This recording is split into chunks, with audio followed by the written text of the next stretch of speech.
Hello నమస్తే, welcome to Vikram TV. మనతో పాటు ఈరోజు మన స్టూడియోలో భారతీయ జనతా పార్టీ సీనియర్ నాయకుడు కన్నెబోయిన రాజయ్య యాదవ్ గారు మనతో పాటు ఉన్నారు. వారితో తెలంగాణలో ప్రస్తుతం జరుగుతున్నటువంటి సమకాలీన రాజకీయ అంశాల పట్ల మరిన్ని వివరాలు మనం తెలుసుకుందాం. నమస్తే రాజయ్య యాదవ్ గారు. నమస్తే. బాగున్నారా? బాగున్నా. రాష్ట్రంలో ఇప్పుడు బీసీ కులగణన అనే అంశం అనేది హాట్ టాపిక్గా మారింది. రీసెంట్గా కూడా తెలంగాణ ప్రభుత్వం కూడా దానికి సంబంధించినటువంటి ఒక తీర్మానం కూడా అసెంబ్లీలో ప్రవేశపెట్టింది. ఒక బీసీ నాయకుడిగా అసలు ఈ యొక్క బీసీ కులగణన పట్ల బీసీలకు నిజంగానే న్యాయం జరుగుతుందా? ఇప్పుడు ముక్కోటి తెలంగాణ అనే నినాదం ఇవాడిది కాదు. తెలంగాణ ఏర్పడ్డ నాడే ముక్కోటి అంటే 3 కోట్ల జనాభా కలిగిన జనాభా. అవును. ఇవాళ సుమారు 4 కోట్ల పైచిలుకరు ఉండాలి. 4 కోట్లకే బలిమిడికి చూపెడతాను. నా అభిప్రాయం ఏంటంటే, నేను రేవంత్ రెడ్డి గారికి కానీ, కాంగ్రెస్ పార్టీకి కానీ, పాలకులకు కానీ, ప్రతిపక్షానికి కానీ, నేను ఒక బీసీ బిడ్డగా అనేక సంవత్సరాల అనుభవంతో చెప్తాము. అంటే అనుభవానికి కులమానం ఎమ్మెల్యే కాకపోతేవి కదా, నువ్వు ఎంపీ కాకపోతేవి కదా, నువ్వేమైనావా నీకు అనుభవం? నా రింగుల ఎంటుకల కాంచెలు నేను రాజకీయాలలో అవును ఒక్క వెంట్రుక లేకుంటే అయింది. ఇది జాలదా? ఇంకా నన్ను పిలుస్తాను, ఇంకా నాతో మాట్లాడిస్తానంటే నా దగ్గర ఇంకేం ఉన్నట్టే కదా ఉన్నది. కాబట్టే నేను రేవంత్ రెడ్డి గారు కానీ, ఇవాళ ప్రతిపక్ష నాయకులకు కానీ నేను నా విజ్ఞప్తి ఒక్కటే, మీ లెక్కేదో తెలుసుకోలే. మీ లెక్క అంటే మీరు ఓసీలు ఎంతమంది ఉన్నారు, మీరు రెడ్లు ఎంతమంది ఉన్నారు, మీరు రావులు ఎంతమంది ఉన్నారు, మీ బాపనవులు ఎంతమంది ఉన్నారు, మీ కోట్లు ఎంతమంది ఉన్నారు, అంటే అందులో పేదోళ్ళు ఎంతమంది ఉన్నారు, మీ లెక్కలుగా తేలుతుంది కదా. మిగతాది మా లెక్క అన్నట్టే కదా. ఎస్సీలు ఉంటారు, ఎస్టీలు ఉంటారు, ఎస్సీ ఎస్టీ వర్గీకరణకు వాళ్ళకు ఉండే రిజర్వేషన్స్ ఉన్నాయి, దానిలో ఏం పంచాయతీ లేదు. మా బీసీల కాడికి వచ్చే వరకే కదా ఎన్ని లెక్కలు, మా తప్పుల లెక్కలు మాకెందుకు, మీ లెక్క చూసుకుంటే అలకన కదా. అంటే ఇప్పుడు ప్రభుత్వం ఏవైతే చెప్పినటువంటి లెక్కలు అవన్నీ తప్పంటారా? తప్పుల తడక ముక్కోటి తెలంగాణ ఏనాటిదో 4 కోట్లు బలిమిడికి చూపెడతాను. అందులో 90% అంటాను. ఎందుకు 100% ఎందుకు అత్తలేదు? లెక్కెందుకు తేలుతలేదు? లెక్క తేలకపోవటానికి కారణం ఏంటంటే, మీ లెక్క అయితే అలకగా అవుతుందా? మీరు ఒక్క స్టిక్కర్ అతికించుకుంటారా, 2 స్టిక్కర్లు అతికించుకుంటారా? మీరు ఎంతమంది ఉన్నారో మీరు లెక్క తెలుసుకొని మీకేం కావాలన్నా మీరు రాసుకోండి. ఎందుకంటే ప్రభుత్వం మీది, ప్రతిపక్షం మీదే, ప్రభుత్వం మీదే, ప్రతిపక్షం మీదే. కాబట్టి మీకేం కావాలి, మీకు ఏమేమి లెక్కలు కావాలన్నా, మీకు ఇంకేమేమి భ్రమలు ఉన్నాయో, ఇంకేమేమి పరిపాలన మీకు అక్కర్లు ఉన్నాయో, ఏమేమి తీసుకుంటారో అది చేసుకోరాలి. మా జోలికి ఎందుకు వస్తారు?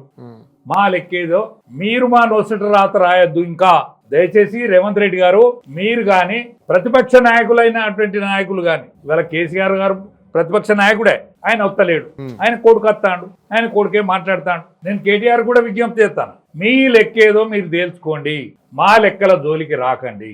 కాబట్టి మాకు న్యాయమైన లెక్క మాకు వస్తుంది. మేము ఎస్సీ ఎస్టీలది లెక్క అయితే తేలి ఉన్నది కాబట్టి మేము అన్నదమ్ముల వద్దకు పంచాయతీ చేసుకుంటాము. మా దాంట్లో మాకేమీ ఇబ్బంది లేదు. కాబట్టి మీ లెక్క తెలుసుకోండి అని నా విజ్ఞప్తి. ఇన్ని సంవత్సరాలుగా ఎవ్వరు కూడా ఇంత సాహసం చేయలే. ఏ ప్రభుత్వం వచ్చినా కానీ, ఏ నాయకుడు వచ్చినా కానీ, ఇట్లా బీసీలకు సంబంధించి కానీ, ఎస్సీలకు సంబంధించి కానీ కులగణన జరగాలని ఎవరు కూడా ప్రయత్నం చేయలే.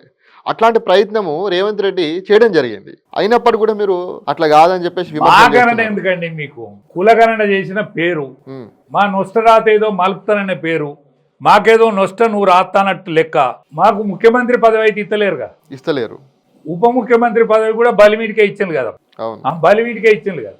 ఇదివరకు కేసీఆర్ ఉప ముఖ్యమంత్రి ఇచ్చి గుంజుకున్నాడు కదా, ఆనాడు దళితుని ముఖ్యమంత్రి చేస్తా అన్నాడు కదా, ఆయన చేయలేదు కదా.